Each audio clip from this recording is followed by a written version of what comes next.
Well, hello friends. Yesterday we talked about things that everyone was talking about.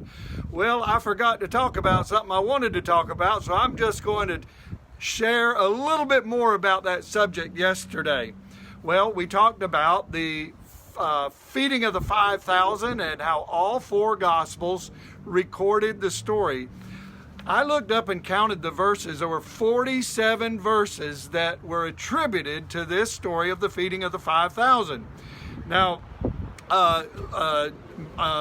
let's see, it was Mark, and I had to write it down so I could remember. Mark and John recorded the most on it. They recorded 15 verses apiece on this story. Matthew recorded 9, and Luke recorded 8. Now, you can find this story in Matthew chapter 14, Luke chapter 6, Mark chapter 6, Luke chapter 9, and John chapter number 6. Now, what I really wanted to focus on today about this story was the little boy, the young lad who had the five loaves and 2 fish.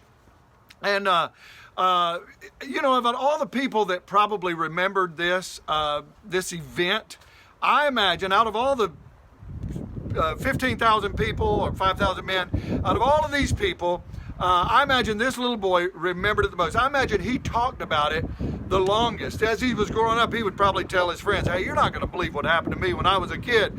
And he would probably talk about this story of how Jesus took his simple 5 loaves and 2 fish and fed all this masses of people. And so what I want you to see here today is he gave what he had. He didn't have much, but this little boy was willing to give what he had to the Lord, and the Lord multiplied it. Now, you may say to yourself, well, you know what, I don't have much to give to God. I don't have a lot of talents. I can't sing. I can't play an instrument.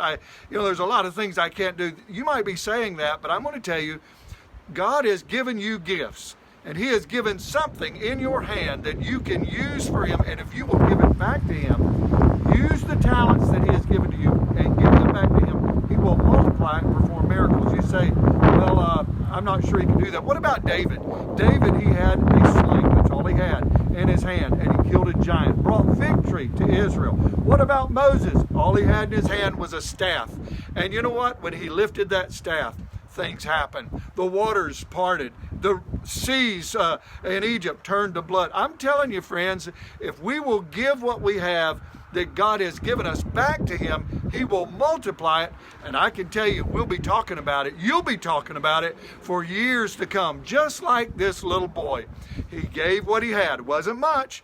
He only gave the 5 loaves and the 2 fish, but Jesus multiplied it and supplied the need for everyone. I say, what's in your hand today? There's a Capital One commercial that says, what's in your wallet? They're talking about the power of Capital One. I'm telling you, there's a power in your hand that God will use if you'll give it back to him. What's in your hand today? God bless you. We'll see you tomorrow. Bye-bye.